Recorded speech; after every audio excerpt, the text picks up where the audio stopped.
if is losing the air pressure on the tires, the vehicle is still capable of getting the crew out of the contact zone, driving up to 80 kilometers with a maximum speed of 60 kilometers an hour, which makes the vehicle compatible and great for the operations which we are conducting in urban environment and rural environment as well. The steel which is using for manufacturing our vehicle, and this is a very important thing, it's a MIL 46-100 steel. It's a military spec steel. The other good aspect of it, it's from bumper to bumper, it's only one shield of steel, so there are no joints. In our manufacturing, we do not create a weakest points on the vehicle. So the side panels, the roof, and the floor of the vehicle, it's made from one shield of steel. The hardness of the steel, it's measured in Brinells. So we're using steel Brinell 500 and Brinell 600, which is one of the hardest armoring steel known in the world. This vehicle, which is just riding now in front of you, gentlemen, it's the Spartan SUT. It's based on a Ford F550 chassis with a 6.7 turbo diesel engine, 5-man crew, equipped with the turret, 360 degrees rotatable turret, capability of carrying a 12.7 machine gun, and in the back, which this vehicle is being designed for special forces operations, it has the capability of installing a 14.5 millimeter machine gun. As well, the additional resource of ammunition, water supply, fuel, and food supply for long-range missions. The same thing, the vehicle, it comes with the run-on flat tires, same as all the rest of the vehicles in our range of products. This vehicle, it's a B6, the one which is riding now, it's a B6 level, but it can be upgraded up to Stanak 2. So when we say Stanak 2, we say that the vehicle, it can hold a hit from 12.7 rounds. And two hand grenades on the roof, and as well, it's an IED-proof vehicle. The vehicle is being tested. All our vehicles are tested in Germany, and they are going through a harsh test, which each and every vehicle is shot minimum 300 times at 90 degrees angle, which means that the perfect shot goes to the They tested with the 9 kilograms of TNT placed at 3 meters distance on the side of the vehicle. Every vehicle comes with those required tests. The vehicle which is just coming now into the track, it's the Shaman. It's soft skin. It's totally amphibious. Those vehicles are mainly used in search and rescue operations, humanitarian operations, and due to the fact it's 8x8, it has the capability of turning all 8 wheels at a time, which it makes from this vehicle a capable vehicle in riding into the urban environment, where you're going to get more than 90 degrees angles on turnings. So the size, it's longer, but the turnings, you can take it easily. As I said, and I repeat myself, it's a totally amphibious vehicle, easy to drive, easy to operate, and easy to extract those in needs which are in remote areas on special occasions when we have floods, you had calamities, natural calamities.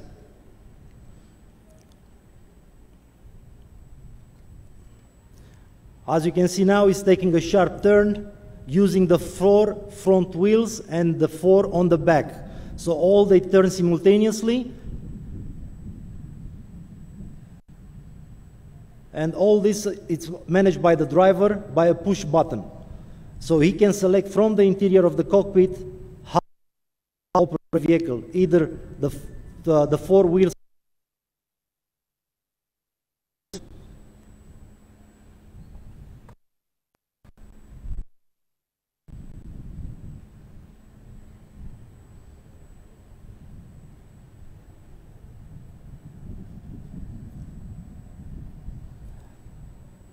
Those vehicles that are in use in some parts of Africa, and they're used by the United Nations as well in World Food Program operations.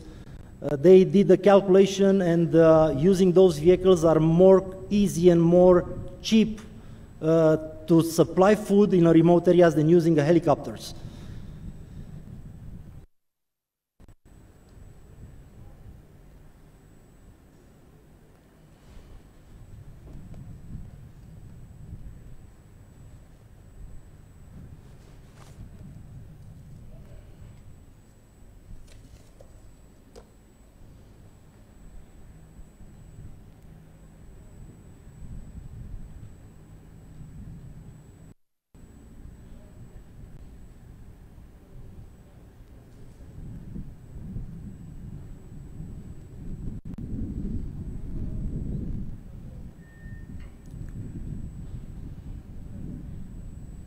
The next vehicle coming to the track is the Falcon. This vehicle, it's BR6 leveling armor, equipped with a CTIS system, which it allows the operator to deflate or inflate the tires while they're inside the vehicle without breaking the armor of the vehicle. If they change the environment, if they drive from the paved road to the 4x4, where it requires 4x4 in the area, they have to deflate the tires to expected pressure in order to accomplish their mission. So they can do this from inside the vehicle without exiting the vehicle. The crew capacity of this vehicle is 2 + 8. So you get 8 people inside, 8 operators, well protected. It's a very robust vehicle. It can be equipped with a turret as well, 360 degrees turret. It's been proved in combat in Syria. It's been active there from the beginning of the war till the end of the war. The engine is a Cummins engine, 6.7 liters.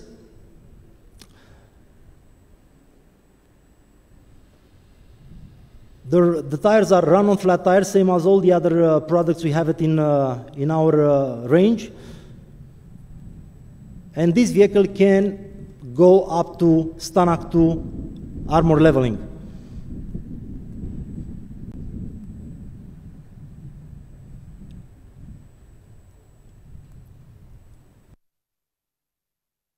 Goes through obstacles, very big obstacles, and the suspensions, the vehicle is steady and passing through without any difficulties.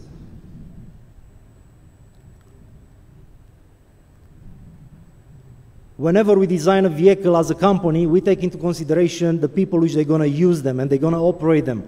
Take into consideration their gear, take into consideration even their boots, how heavy they are. So that's how we design a vehicle, for them to be easy to operate in any type of environment, in any conditions, and to make sure that they accomplish their missions successfully, and most important thing, that they are coming back home to their families safe and alive.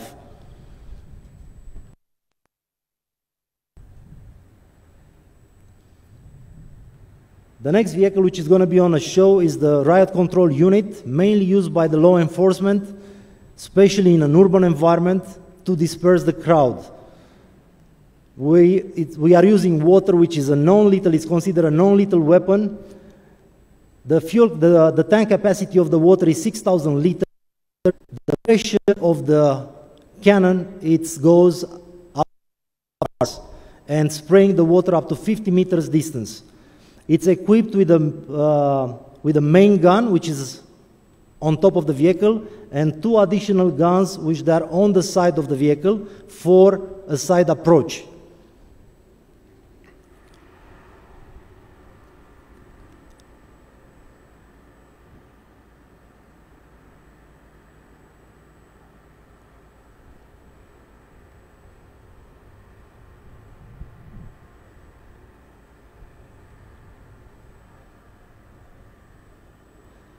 The vehicle as well is equipped with the barricade breaker, which is right in front of the vehicle. It's a snowplow. That it can be operated by the commander, which is inside the cabin, and he can go easily through any barricades which is being created on the side, on the middle of the road.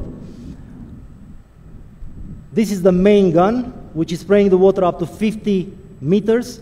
Additional to the 6,000 liter water tank, there are another 3 tanks. One for the tear gas solution, one for the ink solution, and one for the foam solution, which again, from a push of a button, the vehicle commander, he can adjust the mixture, and he can select the mixture of the solution which is going to use it, dispersing the crowd. Now the vehicle goes down the ramp, and they will start spraying the side guns, the side water cannons, which they are mainly used if the rioters, they are trying to approach the vehicle from the sides.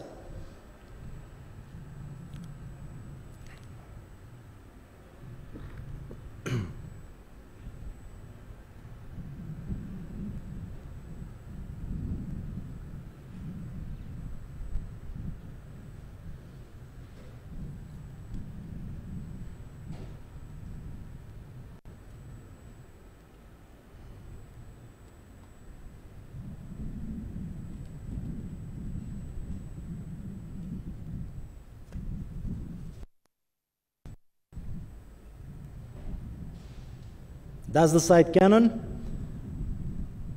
As well, it's 8 bars of pressure. If anyone is trying to approach the vehicle from the side and is going to be hit by the jet, he's going to be pushed away from the vehicle.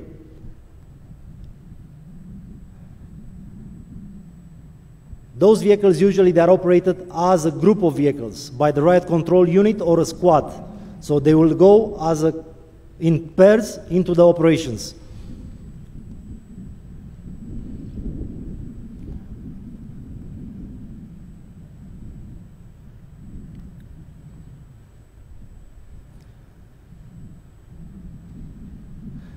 The crew is made up from 3: the driver, the main operator of the gun, which is seated in the center cabin, and the vehicle commander, which is on the right-hand side of the driver.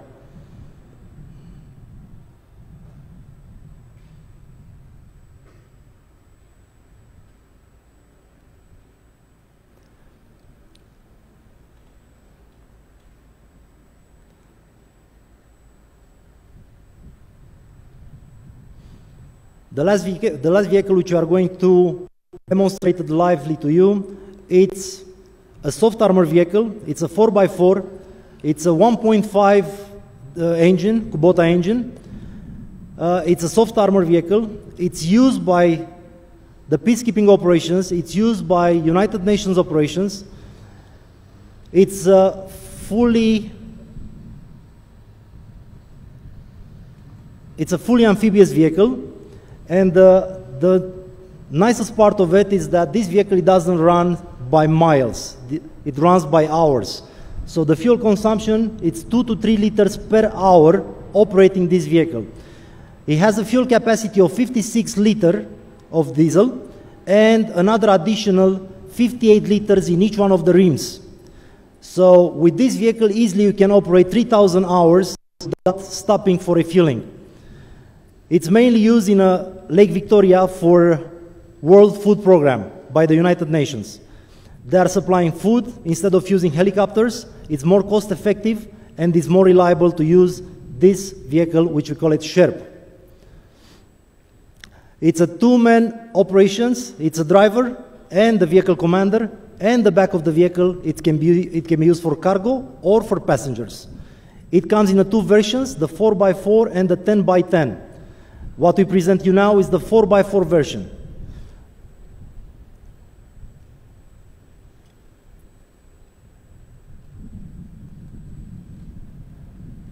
The tires of these vehicles are low pressure tires, which made this vehicle capable of crossing the obstacles up to 1 meter high. It can climb the obstacles and it can go over it easily without any difficulties. It can go on a rocky terrain, it can go on a sandy terrain, as well on the mangroves and water areas. So we had a great honor to introduce you the 6 vehicles from our range. Those vehicles, they're going to be produced right here in a Straight Neck, Uganda, and it's a part of our more than 40 models which we have in production from 30 years of experience. Your Honorable Excellency, thank you so much for your attention. Honorable guests, if there is any questions, our guys are at your disposals. Thank you so much.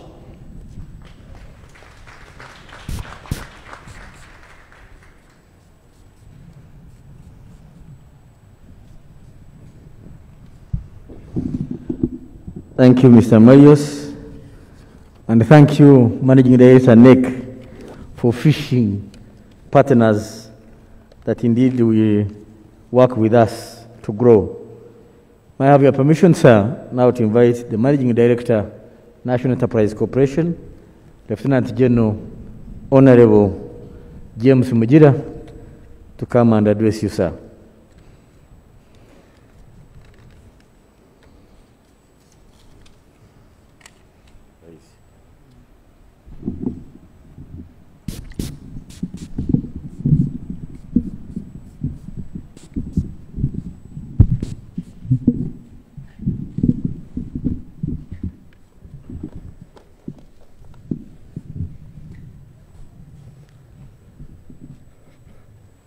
Your Excellency, the President of the Republic of Uganda and Commander-in-Chief of the Armed Forces, His Excellency General Retired Yoweri Kaguta Museveni, the Honorable Minister of Defense and Veteran Affairs, Honorable Vincent Bamurangachi Sempija, the Deputy Minister of Defense of South Sudan, Lieutenant General Chor Thorn Barok, the Honorable Minister of State for Defense, Honorable Jacob Maxons Oboth, the Honorable Cabinet Ministers here present, the Minister of Security, the Honorable Major General Retired Jim Muhwezi, the Minister of State for Internal Affairs, General David Muhoozi, the members of Parliament led by the Chairperson of the Defense and Internal Affairs Committee, Honorable Rose Nyachikongoro, the Permanent Secretary, Minister of Defense, Permanent Secretary, Internal Affairs, Permanent Secretary, Minister of Energy, Chief of Defense Forces, representative of the IGP and Commissioner General for Prisons, our joint venture partners, led by the Group Chairman, Straight Group, Mr. Gaman Gotorov, the service chiefs, general officers and senior officers of the UPDF, Director Generals of the security organizations, the Board of Directors, National Enterprise Corporation, the General Manager, Ruwero Industries, Major General Sabit Muzei, and all the General Managers of NEC subsidiaries and joint ventures, members of the press, distinguished invited ladies and gentlemen. Lieutenant General James Mujera, I'm the MD and Chief Executive Officer of the National Enterprise Corporation, which is the commercial and business arm of the Ministry of Defense and the UPDF. Permit me, Your Excellency, to first of all take this opportunity on behalf of NEC and on my own behalf to welcome you to this function of the commissioning of the NEC Straight Armored Vehicle Manufacturing and Assembly Plant here at Nakasongola on the shores of Lake Kyoga. Your Excellency, a few years ago, you came here to commission Kyoga Dynamics Commercial Explosive Production Facility and other facilities like the High Precision Equipment Workshop. Early this year, in January, Your Excellency came back to commission the Proheri International Services Maintenance, Repair, and Overhaul Plant. This morning, before we came here, you commissioned 4 projects next door, namely the 500 kilowatt solar plant, the oxygen and the nitrogen plant, the Weber woodworking machine making factory, and the surgical masks production workshop. Your Excellency, you are now here to commission this very facility for the manufacture of armored vehicles, the only one in the region. We consider ourselves lucky and feel honored that whenever we invite you, Your Excellency positively responds to our invitations. And sincerely thank Your Excellency for finding time off your well-known tight schedule to grace this occasion with your presence. Your Excellency, allow me to just give a very brief background to this project. On Saturday, the 17th of March, 2018, you held a meeting with a delegation from the UAE-based Straight Group, led by the Group Chairman, Mr. Gaman, at your country, which I was honored to attend. Mr. Gaman expressed interest in setting up an armored vehicle manufacturing and assembly plant in Uganda at his cost. And Your Excellency directed me to urgently work with him, including getting him land in Nakasongola, where to put up the plant. Your Excellency, in the military we are men and women of action. We are not motivational.